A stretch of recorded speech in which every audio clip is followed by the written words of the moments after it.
C'est pour mes enfants que je chante. C'est pour mes grands-parents que je danse.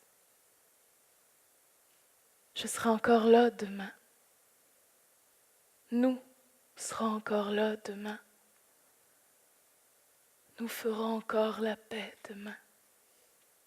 Je trouve que de voir des femmes qui prennent cette place-là aussi et qui disent « I don't know more », c'est un appel aussi pour nous tous. Alors merci de porter cette voix-là et d'être un espoir aussi au niveau légal parce que c'est vos droits finalement qui vont peut-être assurer la préservation de ressources comme l'eau et d'autres. Donc, je pense que plus que jamais, on est peut-être dans une situation de crise, mais parfois, ça prend ces crises-là pour qu'on fasse des ponts entre des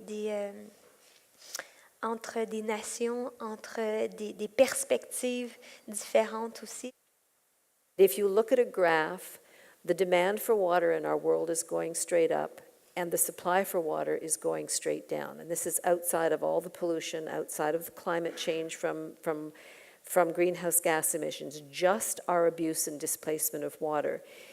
To the extent that by 2030, and this is a very intensive study, was done with many universities and research institutes around the world through the World Bank, by 2030, our demand for water will outstrip supply by 40%. And this is a stunning statistic that we're needing to face as a human family.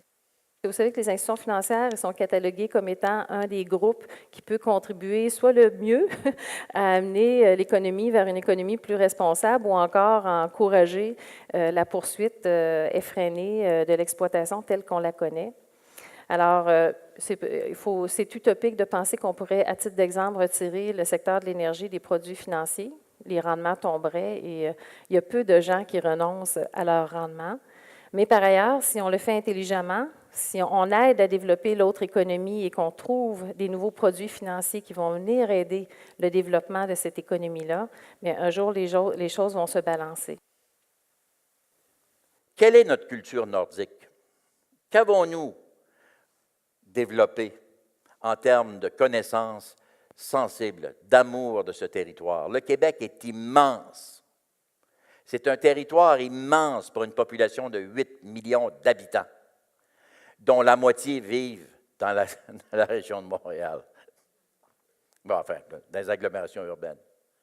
Le territoire, c'est un de nos plus beaux trésors. Et il renferme quoi? On vient d'entendre, il renferme un des plus grands enjeux de l'histoire de l'humanité pour le passé et pour l'avenir, l'eau. Qu'est-ce qu'on va faire avec ça? Qu'est-ce qu'on va faire avec ça? Quel est le débat public? Quelle est notre politique? Quelle est notre chance? Il renferme des minéraux. Qu'est-ce qu'on va faire? Lesquels?